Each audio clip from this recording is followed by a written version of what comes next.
hell goes on? Some jerk shaving. Hey, cut off that lawnmower. Relax, Junior. I got a date with the Queen of Sheba. She's allergic to beards. Are you silly? Take it easy, I'll fix it.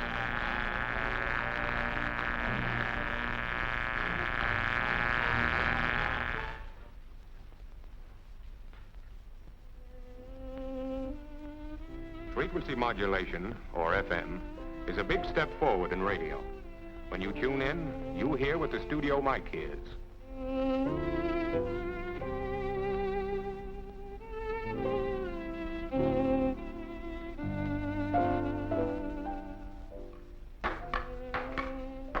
There's no static, no heterodyne squeals.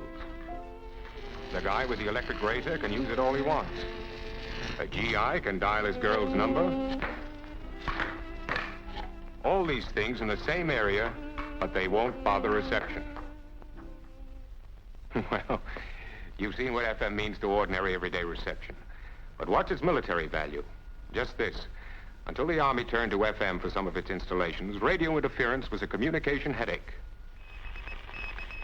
Sets out on the battlefield picked up static. Static that hashed up the incoming signal. Tank tracks created static that made reception damn near impossible. Then there are teletypes, battery chargers, armored cars, tanks. The material of modern war, as well as such natural phenomena as storms, created enormous amounts of electrical interference. Frequency modulation licks this problem, and that's why we want you to know something about it. Now, the best way we can explain FM is to compare it with AM, meaning, of course, amplitude modulation. The kind that's never been able to comb static out of its hair. Now, this oscillator generates a radio wave we call the carrier. It's then fed into the amplifier where it's strengthened. But it's unmodulated, unchanging. It carries no message, or as we say, no intelligence. It's something like the steady, monotonous note of a trumpet. In order to carry a message, the wave must have the intelligence impressed on it. Now, in AM, it's done like this. The intelligence goes into the mic as sound. The mic changes the sound into electrical energy that varies at an audio rate according to the sound. The electrical energy is fed into the modulator, where it's amplified. From here, it goes into the amplifier, where the fluctuations in electrical energy are impressed on the carrier, or radio wave, generated by the oscillator. Now, what's that mean? Well, just this. The carrier is modulated.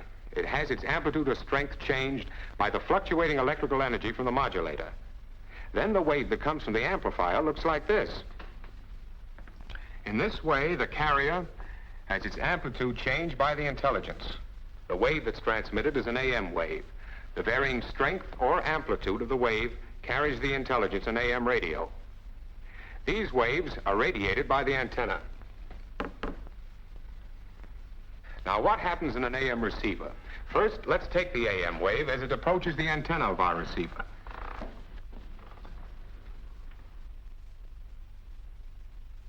The AM receiver picks up the waves. First, it amplifies them, this way.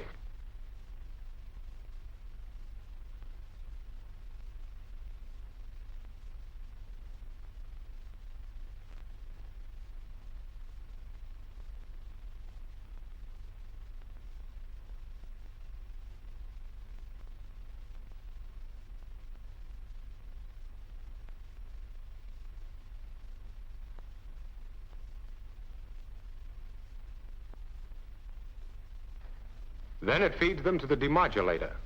The demodulator changes the RF amplitude variations back into audio frequency energy.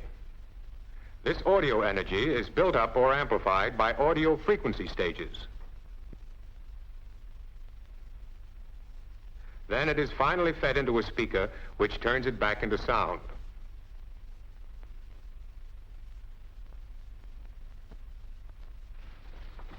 That's how amplitude modulation works. Of course, we've gone over parts of it pretty sketchily because we're taking for granted you're fairly well grounded in AM radio by now. All's fine in AM. Everything works perfectly when operating conditions are ideal. But suppose there's electrical interference of some sort. For instance, Here's our transmitter, and here's our receiver. Electrical impulses of all sorts produce amplitude variations in a radio wave, much the same as the audio signal in the AM transmitter over there to the left. Lightning, for instance, hitchhikes onto the transmitted wave, messing it all up, confusing the intelligence whenever it strikes. Notice how fuzzy the RF wave between the sets becomes at these times. The AM receiver can't separate the amplitude variations that carry intelligence from those that carry just noise. Noise, that's the problem. Now, what are we going to do about it? Well, we know that a radio wave has both frequency and amplitude. So far, the intelligence, represented by this audio wave, has been transmitted by holding the frequency of the carrier constant and varying its amplitude, its strength, this way. But as we've seen earlier, lightning and other electrical disturbances also vary the amplitude and upset or interfere with the original intelligence. But engineers have discovered that lightning and other electrical disturbances have a negligible effect on the frequency of a radio wave. And so they started reasoning. Why not hold the amplitude constant and vary the frequency or wavelength and make it carry the message?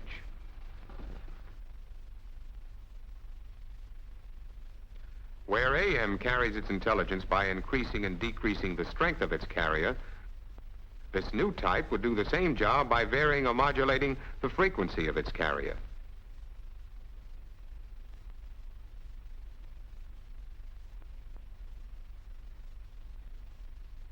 Any static that jumps onto the wave affects only the amplitude, not the frequency. The intelligence, therefore, is not affected. FM radio is based on this idea.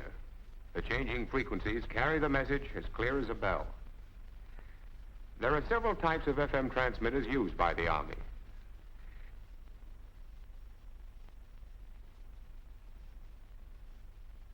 To get a good, clear picture of frequency modulation and its general characteristics, we'd better consider a simple set first.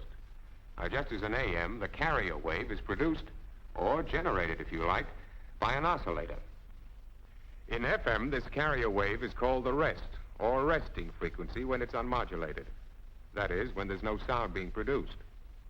The frequency depends on the values of the coil and capacitor in the tank circuit. Change the value of either the coil or the capacitor, and the frequency changes. Now, if there were any way for the audio signal to change the coil or capacitor values, the result would be an FM wave at the output. You can accomplish this by placing a capacitor microphone in parallel with the capacitor in the tank circuit. This way. Capacitor microphones contain two plates, one of which vibrates when struck by sound waves. Of course, this rhythm is greatly slowed down. In reality, it would be anything from 16 to perhaps 16,000 vibrations per second. When the space in here between the plates varies, due to the vibration, the capacity of the mic will also vary at the same rate. Now take this in, because it's the way the transmitter operates. The capacity of the mic affects the capacitance in the tank circuit. The capacitance of the tank circuit affects the frequency of the oscillator. The frequency of the oscillator determines the frequency of the RF wave. The RF wave is therefore frequency modulated in accordance with the vibrations of the mic plate. In other words, the frequency now varies at an audio rate when sound hits the mic. When there isn't any sound, the diaphragm of the capacitor mic keeps straight and motionless. The oscillator produces its original or resting frequency. When the first vibration of a sound wave hits the mic, it pushes the diaphragm plate closer to the stationary plate. That action increases the capacitance of the mic. This increased capacitance decreases the frequency of the oscillator. The closer the plates in the mic, the less the frequency and the farther apart the waves. When the diaphragm moves away from the stationary plate, the oscillation increases. and the waves squeeze closer together. 2 complete cycles cause the FM waves to squeeze, stretch, squeeze, stretch. The higher the note or sound, the higher its frequency. Now, what effect does that have on the FM wave? Just this. Now, take a look at this diagram. This center line, with the figure 40 megacycles written below it, represents the rest frequency of our oscillator. Now, keep that in mind. Rest frequency, represented by this line, is 40 megacycles. That is, without being modulated, it oscillates at the rate of 40 million cycles per second. Now, what will cause it to vary from rest frequency? Any sound impressed on the capacitor microphone, of course. For example, let's say we modulate the carrier with a 500 cycle note.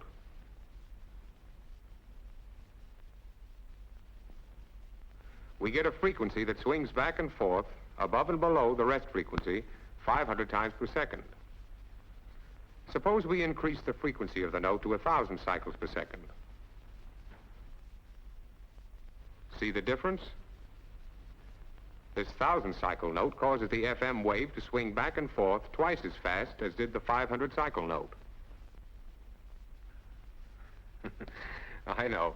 You're wondering why these 2 notes of different pitch swing back and forth the same amount across the rest frequency. Well, that brings us to a very important point, or rather 2 points: rate of change and amount of change. You know now that frequency affects rate of change. Let's see what affects amount of change. Take the 500 cycle note again, but make it louder. Then this happens.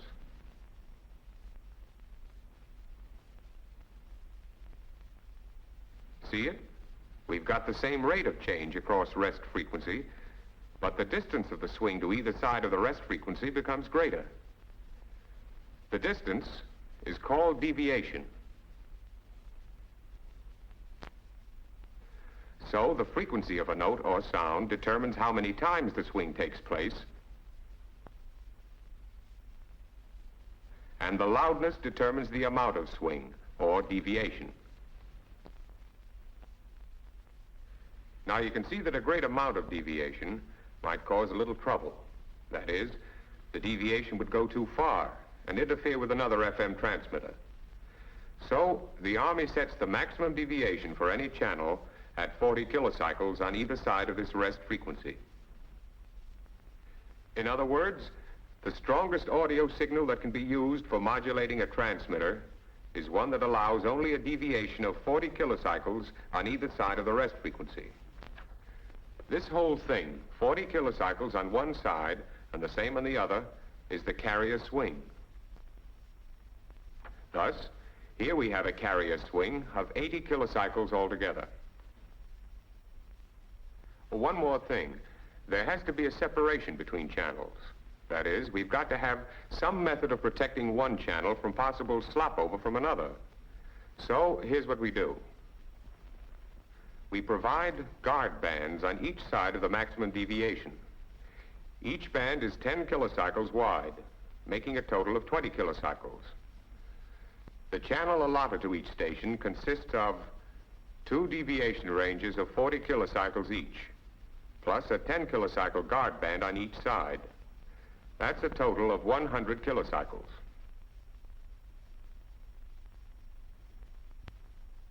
Remember, what we've seen so far is how we get the FM signal. We showed you an FM transmitter being modulated by a capacitor-type microphone because that was the easiest way of getting the point across. However, the Army uses 2 other systems of getting FM. They're called reactance tube and phase modulation. There's one big difference between the 2. Reactance tube modulates in the oscillator stage, while phase does it in some succeeding stage. But no matter what method we use, an FM receiver will pick up the signal, and that gets us to the FM receiver. Naturally, because we're dealing with FM waves, we can't use the ordinary AM receiver. But the 2 are fairly similar. As a matter of fact, there are only 3 main differences. Number 1 is bandpass. All bandpass means is we've got to have a receiver that will pass the wide band or range of frequencies we're bound to get with FM. Taking care of that is pretty easy because it's just a matter of circuit design. Now, here's a difference we can't brush off as easily as we did the bandpass problem. A frequency modulation receiver has to have some means of cutting or clipping off amplitude variations which, in FM, carry noise, not intelligence. So, we get rid of them. How we do it, we'll see in a minute. And here's the third difference. The FM receiver has to be able to change the frequency variations back into audio amplitude variations. Now, let's see what a block diagram of an AM superhet receiver looks like. To change the AM receiver to an FM receiver, we have to make changes in the set. First, in the circuit to take care of bandpass. Now the amplitude limiting part. In place of this IF amplifier, we put a device called a limiter. This takes care of clipping off the amplitude variations that could hash up reception. All right, the limiter takes care of this. Now, something to take care of our third condition. In place of the demodulator in the AM receiver, we put a device called a discriminator. So, now we've satisfied all three conditions. The bandpass by means of circuit design, the amplitude limiting by means of the limiter, and the translation of frequency variations back into audio amplitude variations by the discriminator. Now we have an FM receiver. But there's a little more to it than just saying we put this here and that there. We want to understand what happens. All right? Here's a simplified diagram of a limiter. It consists of a tuned grid circuit, a resistor, a tuned plate circuit, and bypass capacitors. Also, this sharp cutoff tube. It operates at zero initial grid bias and low plate voltage. Let's see what the action of this limiter circuit is. Here is our FM wave as it leaves the transmitter. It's free of any amplitude variations. But as you saw before, the best laid plans of men and radio go astray, and our wave doesn't stay nice and clean. Amplitude variations creep in, caused by electrical disturbances. So, the wave looks like this when it reaches the antenna of our receiver. The frequency hasn't changed, but there are amplitude variations on the positive portion of the wave and variations on the negative portion.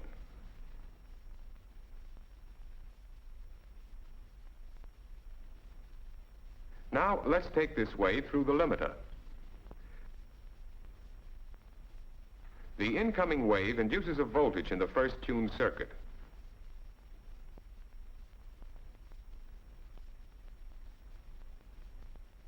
As you see here, the grid of the tube is connected directly to the tuned circuit. Now, with no initial bias, it stands to reason that any positive amplitude swing on the signal will make the grid positive. Therefore, since the grid is positive, it attracts electrons from the cathode of the tube. The electrons move along as a grid current. The more positive the amplitude variations of the wave, the more positive the grid will become, and the greater the grid current flow. But the grid current flow through this resistor produces a voltage drop which tends to buck the positive signal. Now you can see what's going to happen. As the positive amplitude of the wave increases, more and more electrons are attracted to the grid. More and more current flows through the grid circuit. This increased current flowing through the grid resistor develops an increasing negative voltage that acts against the incoming positive signal. The voltage drop across the resistor finally becomes so great that it prevents any further increase in positive amplitude of the signal from getting to the grid. Only a certain amount gets through. And what happens to the wave? Just this. The amplitude variations on the positive side of the wave are clipped, and with them go the noises they carry. But we've still got these to worry about. The negative amplitude variations. The clipping of the negative amplitude swings is simpler than clipping the positive. You've just seen that a positive swing in signal amplitude turns the grid positive. So we'll naturally get a negative grid when the swing of amplitude is negative. And the more that swing, the more negative the grid will become. And what effect does that have? Say the negative amplitude swing is just beginning. As soon as it begins, the grid becomes negative. That means that the grid will repel electrons that try to hop over from the cathode of the tube. Just a small negative charge in the grid means that not all the electrons from the cathode will be repelled. Some will flow through and get to the plate, thus causing a plate current to flow.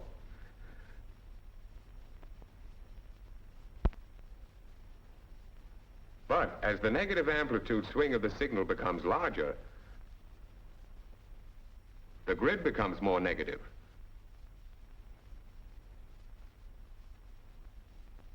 It repels more and more electrons that try to get over from the cathode. Now remember, I said we used a sharp cutoff tube in the limiter. The tube is biased very quickly beyond cutoff. Therefore, it will quickly reach the point where its grid becomes so negative that it will repel any electrons emitted by the cathode. We get this effect on the incoming signal. Here's the incoming signal, just the negative amplitude swing of it. As it becomes more and more negative, the action we just went over on the grid takes place. Suddenly, because of the sharp cutoff point of the tube, plate current ceases to flow. And any further negative amplitude variations won't get by. The negative portion of the wave now looks like this.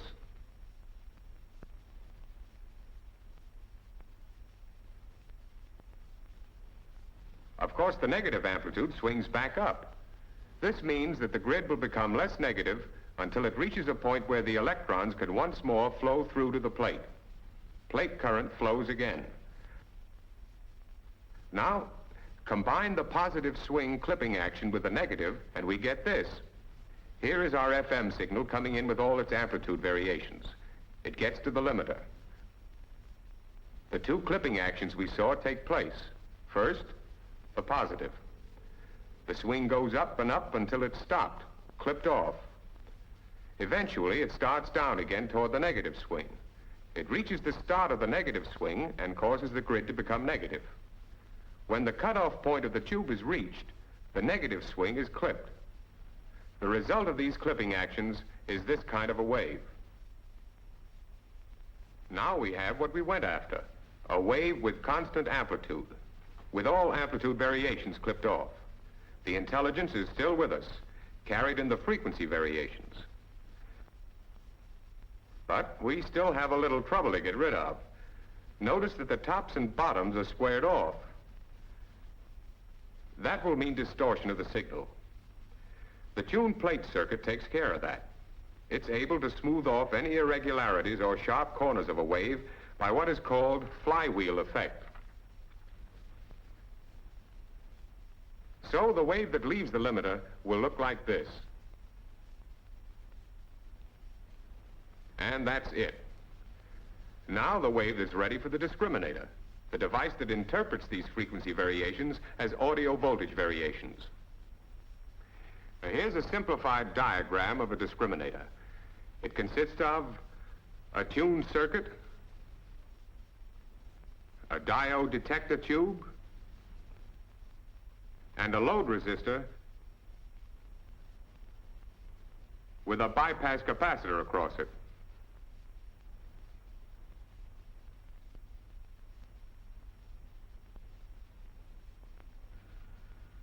you know, a tuned circuit can pass a maximum voltage at its resonant frequency. That is, when the frequency of the incoming wave is the same as the resonant frequency of the circuit. Now let's see the response curve of the tuned circuit.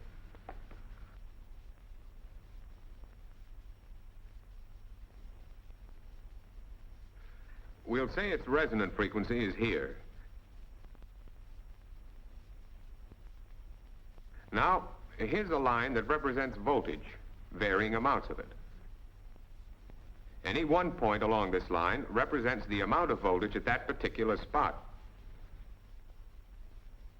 Let this line represent rest frequency.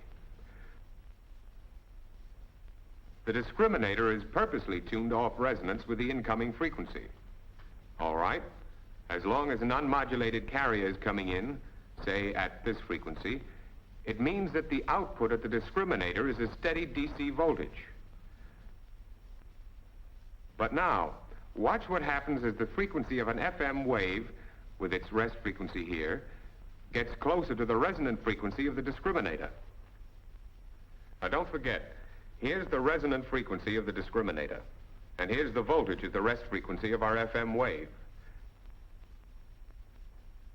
Now, when the frequency of the incoming wave is changed so that it moves closer to the resonant frequency of the discriminator, more voltage is passed by the discriminator. This means that the voltage output of the discriminator will rise in step. When the frequency of the incoming FM wave reaches its peak, the voltage reaches its peak. Now, as the frequency of the wave gets farther away from the resonant frequency of the discriminator, less voltage is passed. Here's the entire action. Watch it.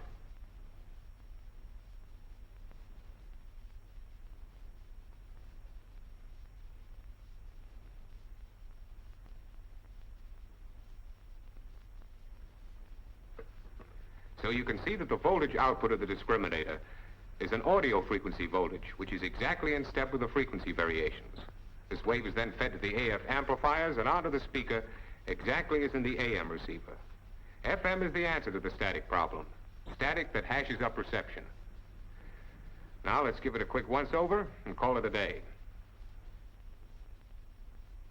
Okay, first, the FM wave is generated or formed at the transmitter by one of several methods. The simplest, the one we showed in this picture, was by means of a capacitor mic. This capacitor mic, you remember, increased or decreased in capacitance according to the sound that hit it. Increasing or decreasing the capacitance of the mic affected the frequency of the oscillator. The two Army methods of getting FM are reactance tube and phase modulation. But no matter what method is used, the FM wave is radiated by the transmitting antenna. The receiving antenna picks it up, it's amplified, and then fed into the device called the limiter. The limiter clips off any amplitude modulations that would come out of the speaker as noise. From the limiter, the now cleaned up wave is fed into the discriminator. This device changes frequency variations back into audio voltage variations. From there, it's into the amplifier and out of the speaker. So, briefly and simply, you've seen the how, why, and what of frequency modulation. Electrical disturbances don't bother FM as far as the static they cause is concerned. When frequency modulation is used, you can be sure that electrical interference won't hash up your messages.